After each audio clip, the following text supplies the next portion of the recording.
What's good? Welcome back to another edition of Dat Talk Podcast. I go by the name of Blake. I got my co-host with me.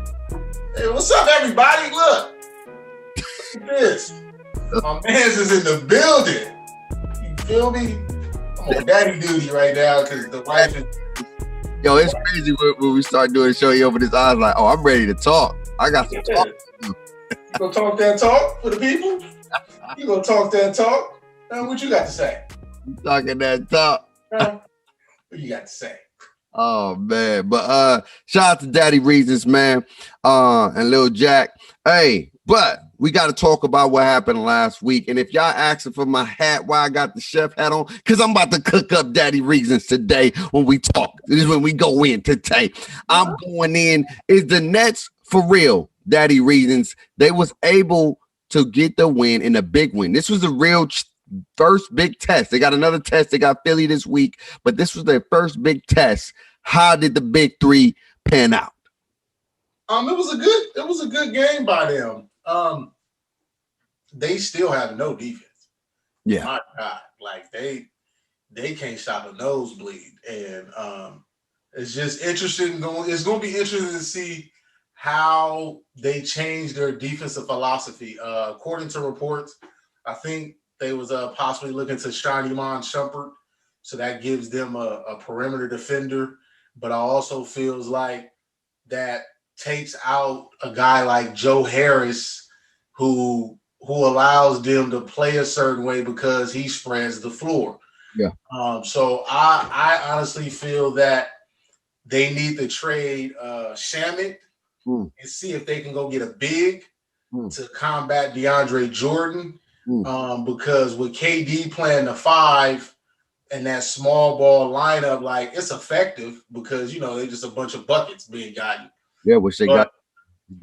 But when you play, like to me, the best team in the East right now, which is Philly, you gonna need some help. Yeah. Because they coming off the court, they playing Embiid. And then they bring it in Dwight. I don't know how much Dwight will play in that series because, they get smaller. But, like, if DeAndre get into foul trouble. Right. And it's just Embiid versus Jeff Green and KD. Oh, it's going to be some long nights for the Nets. Problem.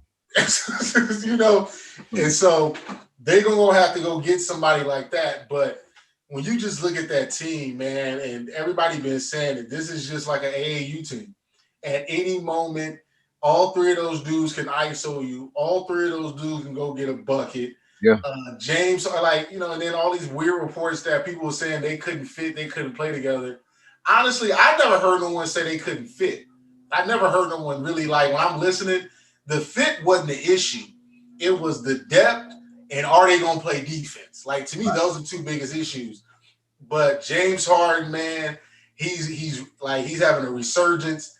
The boy is out here averaging 11 assists, and he was averaging 10 before he got to Brooklyn. Mm-hmm. And now with them three, he's averaged up to 11 assists. So James is filling a new role. I kind of like this James Harden, honestly. I really do. I feel like facilitator. Yeah, I feel like this James Harden is the best version of him.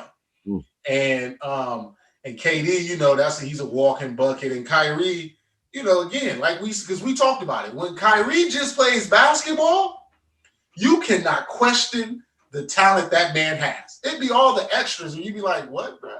Mm-hmm. But basketball, pure basketball? Ooh-wee. And before I let you have it, so Paul George and Kawhi is supposed to have been, the best perimeter back, Oh, well, they already got exposed last year, but I still got them as some of the elite wings in the NBA. But come on, Kyrie, it's two of y'all's, three of them.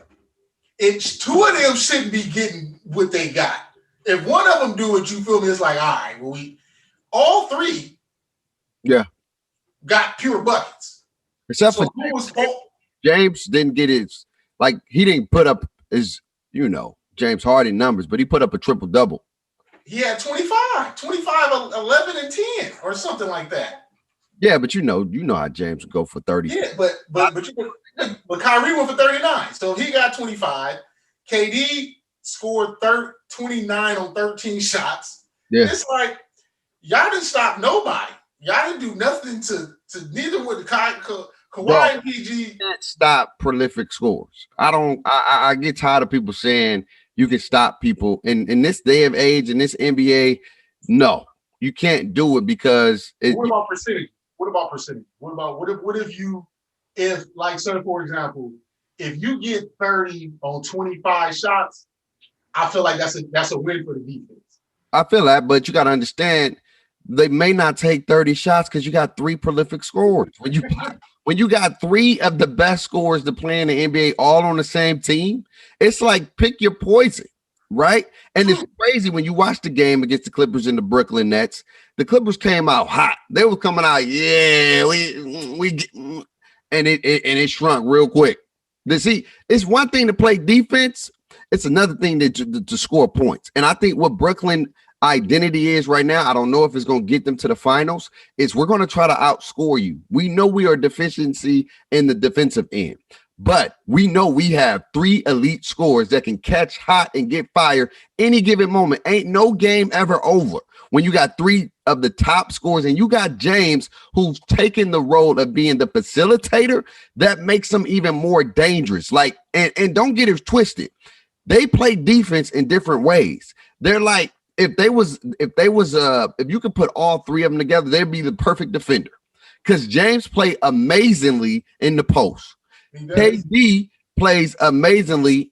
He does well in the perimeter, and he's able to, chase down, get blocks with his length. And Kyrie is a pest. He is a steel pest when he plays the passing lane. You conform them to one player, you got the ultimate defender in the NBA. You know what I'm saying? And so I think what their job is right now until they get some inside presence, because I feel like the Philadelphia Sixers, which they're going to play this weekend and this week, is going to give them problems because they have inside presence. The Clippers still don't have inside presence, so it makes it okay. And that's why that game went back and forth. It was never a lead could never not be, given or taken or whatever. I mean, a lead cannot be sustained because nobody have inside presence. Nobody, no inside interior defense. They're all perimeter guys. And so when you are able to take away the inside, then it's going to be hard for them to get buckets because now you're going to make them jump shooters. That's when you have them tough nights when you going 5 for or 10 for 30. You know what I'm saying? Because you're not getting no layups. You're taking away the easy part of the game. And so I really feel like the Nets are a great team. They could be an amazing team if they get a defensive piece. They're missing a defensive inside piece. You need something inside that's going to make it like I feel like low key. Like I know DeAndre Jordan is supposed to be there, but he's not that. They need somebody who can like at least be presence, give you some presence in the interior. Like a Drummond would be fire for them. A Drummond would be not. He can get you some buckets inside and he can play some inside D. You ain't just going to be getting in the paint no illy willy. You know what I mean? That's why I was disappointed that they got rid of Allen because no, Allen is not a defense. Ooh, snap. I just had a headache. Ooh, that was crazy. My bad. I just had a headache right there, a little vertigo or whatever. Sorry about that, but I guess my blood pressure was going crazy right there. That was crazy. But anyway, that tight ass hat you got on your head. He's a fool. But y'all know what I'm trying to say. I felt like if they got rid of Allen and that was a defensive guy, they should have got rid of DeAndre Jordan and kept Allen. But you know how that go. Yeah, I mean, like I said, that's why because the Lakers and the Nets play in 2 weeks. Yeah. It's going to be interesting to watch that game too because like you said, when AD is in that bag that you talked about where he's inside out instead of outside in, that's going to apply a lot of pressure on the Nets to figure that out because a team like the Lakers and a team like the Sixers slows the game down. That's why the Sixers have a solid defensive efficiency because they just not a pure jump shooting team. They go inside. They're making you have to like, even if they getting close shots, so simple fact they getting close shots, that means you got to rebound right there and then push it up versus when you playing against jump shooting teams, it's a lot of long rebounds. transition, you up and down the court. You feel me? So teams who can score in the half court without the extras is what's going to pose problems for the Nets. That's why I'm very curious to watch how they play against the Lakers and see what LeBron and AD do, because LeBron's best at attacking the rim. Like, that he's the one of, if not the greatest attacking guy at the rim. And AD, when he's really in his bag, his post game is crazy. His feet work down there is crazy. So, like I said, I still feel it's Nets and Sixers for me. I'm looking forward to that game this weekend with them, just to kind of gauge how that's going to go, because they played each other recently, but KD didn't play. Kyrie didn't play, and they didn't have James yet. So it's going to be their big three against Embiid and them, and it's going to be a game. And I see that as the Eastern Conference Finals. I do. Me personally, I do. I'm looking forward. I'm just looking forward to that series. Yep. Speaking of that series, let's talk about the West.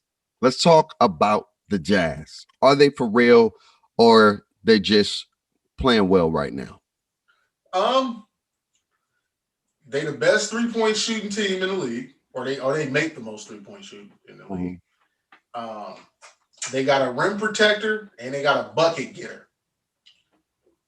Their issue is I don't know. They play a lot of great team defense, but I feel like the Clippers and the Lakers can overpower them.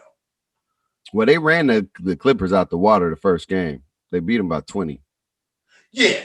I mean, that's then. I just look at overall, I think the Clippers and the Lakers are a little bit too strong for them. I feel like everybody else in the West they should beat. Yeah. Because everybody else in the West, they relatively just match up very well with. I just think when I look at the Clippers and the Lakers, they really don't have a guy for Kawhi.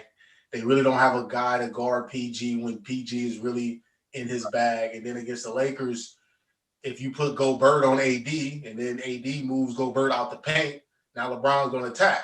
If you put whoever else on AD and Gobert got to stay in the paint, now AD can go to work. So I just feel like the Lakers and the Clippers just give them matchup problems. But everybody else, they should remain top three unless they just, fall off the face of the earth. But they should remain top three. They play great team basketball. Conley is really providing them an excellent point guard presence, keeping D. Mitch off the ball and allow him just to go get buckets. Mm-hmm. Joe Ingles is knocking down shots. Bogdanovich was their pickup, who they missed in the bubble. He's knocking down shots. Jordan Clarkson, he's playing well off the bench. So as a team, they're good. I just don't think that they're better than the Lakers and the Clippers. Yeah, I think they can be third. I think they may end up third or fourth when it all said and done. I feel like they're a good team defense. They're a good team. They're a great team, put it that way. But I just think they're missing those individual pieces that can really take over a game. I know Donovan Mitchell can take over a game offensively, but he struggles when people play amazing defense on him. That's always been his pet peeve. When people really get into him, not Paul George, because we know what he did to Paul George. But if a Kawhi Leonard wanted to shut him down, and maybe Paul George moving forward, because, I don't know. We never know until we know.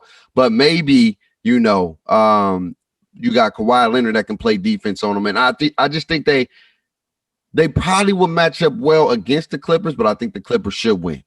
You know what I mean? I think they will win. And I think we got the Lakers and the Clippers and the Western Conference Finals. That's what I think is good. But I don't want to go and say that again, because we said that last time and you saw what happened to the Lakers and the Clippers last year. They was talking about the Lakers wasn't battle tested, and then the Clippers was, and then the Clippers go up 3-1 and give up. We know what it is. And so I just got to see it in the playoffs. I see the Clippers do well every damn regular season. Ever since they got CP. Yeah, they do well in the regular season. It's the playoff Clippers that we worry about. Will the Clippers finally get over the hump? They've never been to a Western Conference final, ever. Will this be the year? Will they do it this year? We don't know, but the Jazz are somebody to look out for. You know what I mean? But before we get up out of here, because we straight to the point today. Before we get up out of here, man, how do you feel about fans being back in the stands? And speaking of fans, let's just say, what's her name? Karen? What's the girl name? Karen? What they call her? Karen? Is her name Karen? I don't know. We talking about it. We talking about an ATL, right? Or just Karen? What's the girl everybody? What's the woman everybody be talking about? Oh, that's Karen. Yeah, Karen. We had a Karen event at in ATL between LeBron and a man's wife or a girlfriend or whatever the case may be. I guess the brother, you explain it better than I do, but let them know what happened. So we always gotta add context. It was white dude in his stance with his wife, girlfriend. I didn't get all the details into that. And he was heckling. He was heckling Bron, which, the hell, is this something on my shirt? Just the screen. Oh, something on my shirt. All right. I'm like, this is. Oh, it's ripped. All right. Whatever. Yeah. Anyway, he was heckling Bron, and him and Bron was going back and forth. So, Bron basically said that, it was just two grown men exchanging with one another. And then I guess one of LeBron's last statements was, "Oh, steroid using ass." And the wife kind of took exception to that comment. And then she started to partake, which then prompted the referees, I guess it started going a little bit too far. Referees had to step in and all that. But overall, Bron said he wasn't trying to get nobody kicked out, because he missed the fan interaction. And his stadiums like Atlanta, I think Utah got fans. Houston, they got hella fans and stuff like that. And I think it's good, man. I think the players miss that. Yeah, I feel like the players miss it. The NBA kind of miss it. Because a lot of these arenas, these teams got to bring their own juice, which is not always a bad thing. Right. But having home court advantage or playing at home should be an advantage. You feel me? When we walking into empty arenas, we just playing in your home city. It ain't no home court advantage. And so that's why if you got game, you got game. That's you show who the real ones. That's what I'm saying. That's all it become to. It ain't no more when you just walk into empty arenas is team on team. Just like the bubble. It ain't nothing. It's pure, unsolicited basketball. And that's why you see teams that are normally good, right? So you think about it, the Blazers, a great home team. Why? Right. Because the fans. Right. Teams like the Nuggets, usually a good home team. The altitude, but when you compare the altitude with the fans, that helps out. Right. But they ain't got that right now. So, I'm looking forward to the fans getting back into the arena. I just know California ain't no telling when we gonna ever get fans. So I feel sorry for the Lakers, Clippers, and Warriors and Kings because it's rough out here. And again, man, look, man, we're in a pandemic, okay? And so if you ain't at the game, it's okay. Like, it's a reason why you ain't at the game. It ain't at the game because you ain't supposed to be at the game, or you can't be at the game. You can't be at the game because we're in a pandemic. And for these fans and these other cities, that just lets you know money is over everything. They can care less who catch it or whatever because they try to make some bread. And it's sad that it's like that, but that's just the real truth. Like, and at the end of the day, if you need fans to hoop, you know what I mean? I get it. You need that energy. You need that excitement. It brings the liveness to the game. I love that. It's beautiful when you can quiet a fan. It gets your rocks off. Pause. But you know what I mean. You know how dudes. You know how we are when we play in sports. We're like, yeah, I'm that. Yeah, I'm that dude. Yeah, I just shot everybody up. You know what I mean? But at the end of the day, go out there and hoop. When they come back, they come back. That's just one of those things, you just got to live with the circumstance. We in a pandemic. Hoop. That's all we can do right now is hoop. You know what I mean? There's people who ain't got jobs. There's people who's dealing with a whole bunch of craziness. And all you got to do is hoop and do your thing and advocate and all those good things. But I get what Brian was saying. I'm just saying, fans is fans. It's cool to have. It's dope to have. It brings the excitement to the game.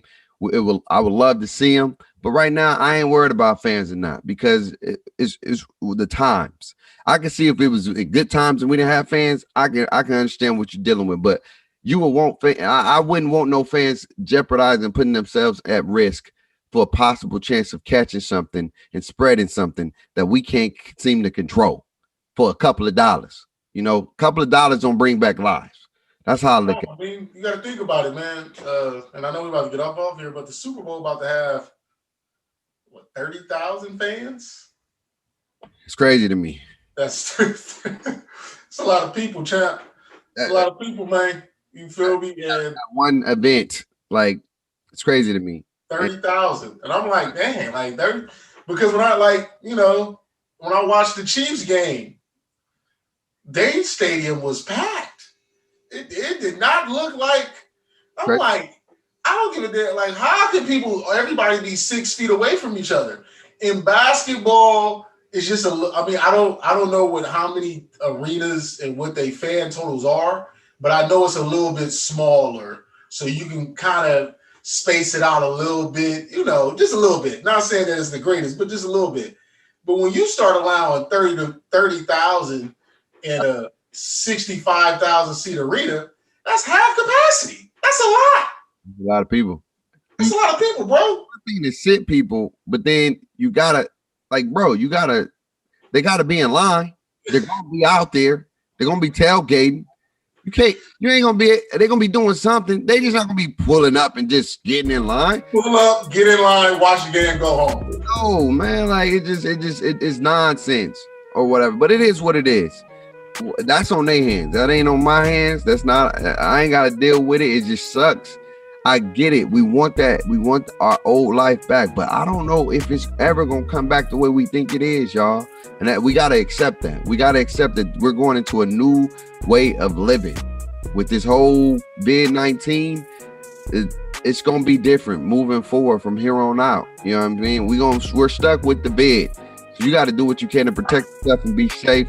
But straight to the point today. We're gonna try to do that more often. Get away from the fluff. Just talk about the stuff. Ooh, man, I'm on fire today. But what you want to say before we get up out of here, man? Oh man, I'm interested to see how they gonna do this All-Star game. Yeah, it's coming right. Yeah, that's gonna be next month. So I'm very interested to see how they're gonna pull this off. I know, like, one of the biggest things was the safety of the players and trying to do that. But so next week, man, I got a solution that I think could help them. But I don't know if the NBA like to always take in my solution. But I got a solution that could possibly help the whole little All-Star situation. So we'll tap into that next week. We'll definitely tap into that. But right now, we got some contenders. We got we got the Lakers and the Clippers, and the Jazz as a 3 or a 4. And then we play 3 or 4. And then for the East, we got the Philadelphia 76ers, and we got the Nets and possible Boston. I just don't know. We'll talk about that next week about Boston. It's just something missing with Boston. They missing something and they need to figure it out. But anyway, man, we got the Super Bowl show tomorrow. No, we're doing a live show. We never fully said. We're gonna figure that out. If you don't see us tomorrow, we're doing a Super Bowl live preview show for the Super Bowl. So turn in, live stream it. We're gonna be lit, gonna be crazy. If we don't get to do that, then you're gonna see a show tomorrow. We'll figure it out. All right. We love y'all. We appreciate y'all. Always remember to talk that talk. Stay blessed. Stay safe. Okay? Stay safe. You say something to the people, or you sleep? No. He said bye. All right. Toodaloo.